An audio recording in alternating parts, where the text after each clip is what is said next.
கர்த்தருடைய பரிசுத்த நாமத்துக்கு மகிமை உண்டாகட்டும். இந்த லைவ் வழியாக உங்களை பார்க்கிறது நான் மிக்க மகிழ்ச்சி அடைகிறேன்.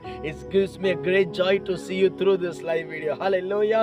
இன்றைக்கு ஒரு வசனத்தை வாசித்து நாம் ஜெபிக்க போகிறோம். கண்களை மூடி நாம் ஜெபிக்கலாம். பரலோக தேவனே, இந்த மாலை வேளைக்காக நன்றி.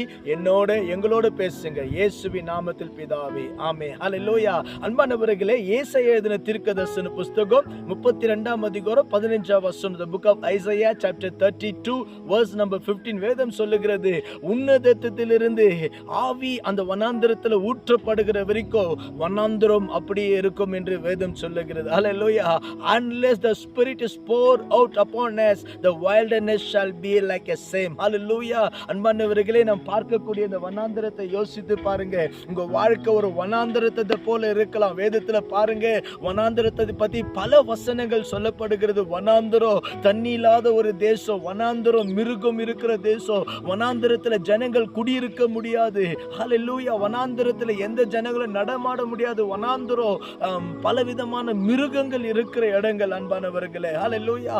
இப்படியாப்பட்ட இருக்கிற வனாந்தரத்தை பரலோகத்திலிருந்து ஆவி ஊற்றப்படும் போதோ அந்த வனாந்தரம் நமக்குள்ள இருக்கிற செழிப்பாய் மாறிடும் என்று ஆண்டவருடைய வசனம் சொல்லுகிறார். ஹல்லேலூயா.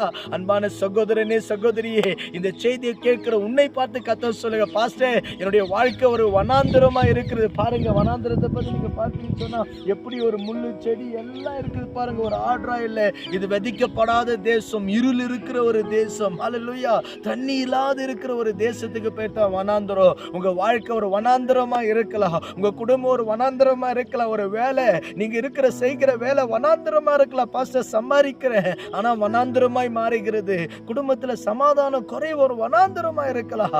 ஆண்டவருடைய வசனம் சொல்லுகிறது, ஹல்லேலூயா, உன்னதத்திலிருந்து ஆவி ஊற்றப்படுகிற வரைக்கும் உங்க வனாந்தரம் அப்படியே இருக்கும். ஆவி ஊற்றப்பட்டா வனாந்தரம் வயல்வெளியாய் மாறிடும், வனாந்தரம் கனி நிலமாய் மாறிடும் என்று கர்த்தருடைய ஆவியானவர் உங்களை பார்த்து சொல்லுகிறார். God is telling you, my dear brothers and sisters, God is telling to you, hallelujah, your wilderness will become a fruitful land. Amen.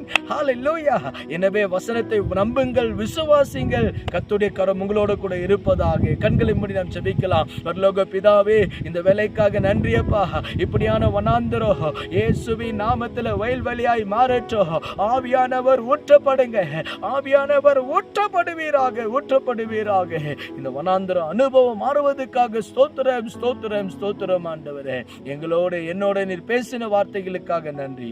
இயேசுவின் நாமத்தில் ஜெபிக்கிறோம் நல்ல பிதாவே, ஆமென். ஹல்லேலூயா. இந்த வார்த்தையை விசுவாசிங்கள், நம்புங்கள். உங்களுடைய வனாந்தரம் ஏதோனாய் மாறும். Hallelujah. May God bless you. கர்த்தர் உங்களை ஆசீர்வதிப்பாராக. ஆமென், ஆமென்.